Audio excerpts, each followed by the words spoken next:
मुजब आपेल धन पूर्णांको ए अने बी ने संगत अनन्य अणुण पूर्णांको क्यू अने आर एवा मळे के जेथी 0 less than R less than B थाय तो ए નું इक्वेशन શું થશે બી ક્યુ પ્લસ આર। તો તમારો સાચો જવાબ આવશે ઓપ્શન એ। ક્લિયર? પહેલામાં શું જવાબ આવે? Option A. બીજો પ્રશ્ન જોઈએ। 17 અને 58 નો ગુસા શોધવાનો છે, બરાબર છે। તો 17 ના પહેલા અવયવ પાડી લઈએ તો 17 એકા 17 જ થશે, એનો તો અવયવ નહીં પડતા। 58 જે છે એના અવયવ પડશે, બરાબર। તો 58માં તમે આ રીતે જે છે આન્સર મેળવશો 29 દુ 58।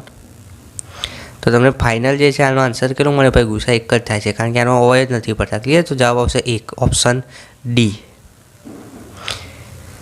આગળ જોઈએ વિદ્યાર્થી મિત્રો પ્રશ્ન નંબર 3 લસા। હંમેશા યાદ રાખવાનું લસા એટલે શું કરવાનું છે તમે જાણો છો। તો 5, 24 અને 40, તો અહીંયા જવાબ આવશે 120, ઓપ્શન એ। ચોથો પ્રશ્ન છે નીચેનામાંથી કયો વિકલ્પ ઘટનાની સંભાવના ન હોઈ શકે? તો જ્યારે સંભાવના જે છે તમને ખબર હોય કે સંભાવના ક્યારે ઋણ ન હોય, બરાબર છે, એટલે જવાબ આવશે ઓપ્શન બી।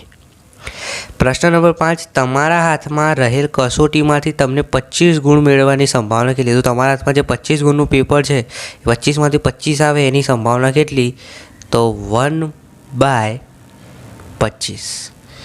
ક્લિયર? તો અહીંયા જવાબ આવશે ઓપ્શન એ। આગળ જોઈએ વિદ્યાર્થી મિત્રો દ્વિઘાત બહુપદી પી ઓફ એક્સના ax² પ્લસ bx પ્લસ સીમાં જો એ લેસ ધેન 0 હોય તો બહુપદીનો આલેખ કેવો મળે? કઈ બહુપદી છે? દ્વિઘાત। દ્વિઘાત બહુપદી હોય ને વિદ્યાર્થી મિત્રો એટલે જે પરવલય છે એ નીચેની તરફ ખુલ્લો મળે, યાદ રાખજો। અને જો તમને બોર્ડની પરીક્ષામાં ત્રિઘાત પૂછાય તો તમારે શું યાદ રાખવાનું? ઉપરની તરફ પરવલય ખુલ્લો હોય। આ પ્રશ્ન બેંક તમારા માટે ગોલ્ડન ચાવી છે। હજી પણ કહું છું આ તૈયાર કરી દેજો। દરેક પેપરના જે આ પ્રશ્નો છે દરેક વિષયની જે પ્રશ્ન બેંક છે એના સોલ્યુશનના વિડીયોની લિંક તમને નીચે ડિસ્ક્રિપ્શનમાં મળી જશે અને પ્રશ્ન બેંકના બધા પ્રશ્નો જવાબ સહિત તૈયાર કરી દેજો, કારણ કે બોર્ડની પરીક્ષામાં આમાંથી જ તમારું પેપર આવશે। પ્રથમ પરીક્ષા આવે, દ્વિતીય પરીક્ષા આવે કે પછી બોર્ડની પરીક્ષા આવે, આમાંથી જ, કારણ કે ગુજરાત બોર્ડ દ્વારા જ તૈયાર કરવામાં આવેલ છે। પ્લીઝ તાને તૈયાર કરી દેજો, બરાબર છે। ચલો પહેલું 7મા નંબરનું જે છે એમાં 1/α plus 1/β is equal to what? તો આનો શું આવશે આન્સર? -b/c, એટલે ઓપ્શન નંબર સી। સમાંતર શ્રેણીનું 30મું પદ, તો આ કેવી રીતે ખબર પડે? તો એમાંથી એટલું માઇનસ કરી દે, 30 છે એટલે a + 29d થશે। ક્લિયર? Option B. 9મો પ્રશ્ન તમે જોઈ શકો છો સ્ક્રીન ઉપર। તો આપેલ શ્રેણી સમાંતર શ્રેણીનો સામાન્ય તફાવત કેટલો થશે એ શોધવાનું છે। તો તફાવત અહીંયા આવશે ભાઈ -1। હવે વિદ્યાર્થી મિત્રો આગળ જે છે ખરા ખોટા આપેલા છે, જોઈ લઈએ આપણે બધાએ ખરા ખોટા। પહેલું છે 5 + √7 + 2 એ અસમય સંખ્યા છે, વિધાન કેવું છે? સાચું છે, ટ્રુ છે। બીજું તમને એમ કીધું છે ભાઈ કે 0.0875ના પીક્યુ સ્વરૂપમાં ક્યુના અવિભાજ્ય અવયવો 2n અને 5m સ્વરૂપે ન હોય, તો વિધાન કેવું છે? ખોટું છે। ત્રીજો પ્રશ્ન છે p ઓફ x = 3x - 5 નું શૂન્ય -3/5 થાય। તો જુઓ તમે 3x - 5 = 0 લખો, બરાબર છે। હવે આપણે આમ 5 જે છે એ બરાબરની આ બાજુ કરવાના, એટલે 3x = 5। x શોધવું તો આપણો સાચો જવાબ શૂન્ય શું આવે? 5/3 આવે, પણ અહીંયા શું કીધું છે? -3/5, એટલે આ વિધાન કેવું છે? ખોટું છે। ચોથો પ્રશ્ન ત્રિઘાત બહુપદીના શૂન્યનો સરવાળો -b/a થાય, આ વિધાન 100% સાચું છે।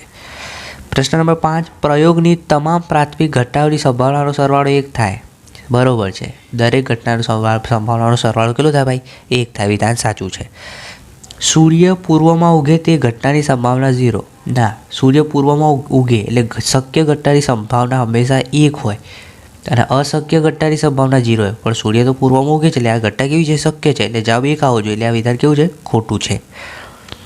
7મો પ્રશ્ન તમે જોઈ શકો છો આપેલ શ્રેણીનું ચોથું પદ વર્ગમૂળમાં 98 થશે, તો વિધાન કેવું છે? સાચું છે। તમે સૂત્ર વગેરે ગણતરી કરશો એટલે તમને આન્સર મળી જશે। આગળ જોઈએ વિદ્યાર્થી મિત્રો ખાલી જગ્યા। જો તમને અમારો વિડીયો પસંદ આવતો તો ખાસ વિદ્યાર્થી મિત્રો વિડીયોને લાઇક કરી દેજો અને ચેનલને સબસ્ક્રાઈબ કરજો, કારણ કે આ ચેનલ તમને પરીક્ષા, બોર્ડની પરીક્ષા હોય કે ગમે તે પરીક્ષા ખૂબ ઉપયોગી થવાની છે, બરાબર, દરેક વિષય માટે। ચલો જોઈ લઈએ ખાલી જગ્યાઓ। પહેલામાં તમને શું કીધું છે? ગુસા ઇન્ટુ લસા, તો શું આવે? ab a into b। Clear?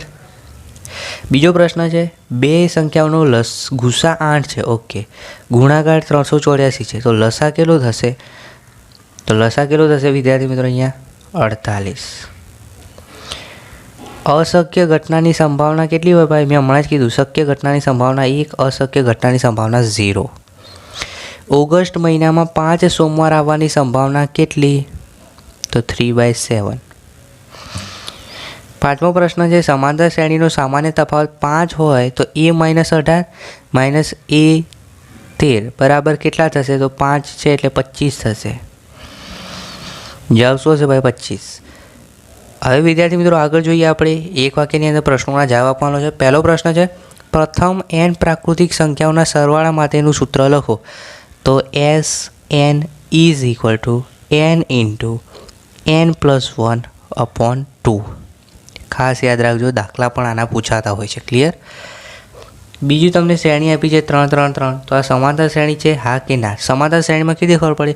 તો તફાવત લેવાનો. આ બીજું પદ લઈએ તો 3, પહેલું પદ 3. તો તફાવત બધામાં સરખો થાય છે એટલે આ સમાંતર શ્રેણી છે. તો તમારે શું લખવાનું? હા છે. પ્રશ્ન નંબર 3 તમે જોઈ શકો છો, P of A is equal two 0.25. તો P of A ડેશ એટલે કેટલા? તો આ સૂત્ર હતું, આપણે ભણી ગયા છે. P of A plus P of A dash is equal two 1. આની કિંમત તમને આપી છે 0.25.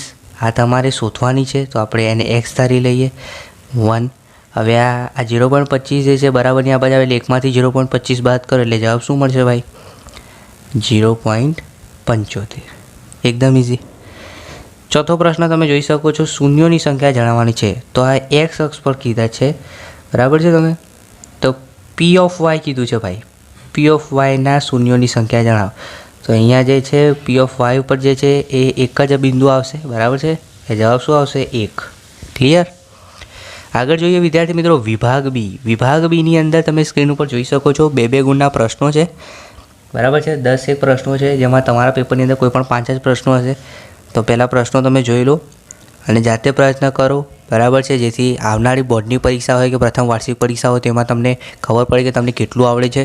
અને પછી તમે તમારે લખેલું જાતે પેપર સોલ્યુશન ચેક કરવું હોય તો એના સોલ્યુશનની પીડીએફની લિંક નીચે ડિસ્ક્રિપ્શનમાં આપેલી છે. તો ત્યાંથી સોલ્યુશનની પીડીએફ ડાઉનલોડ કરીને બધા જવાબો સમજી લેજો અને ચેક કરી લેજો.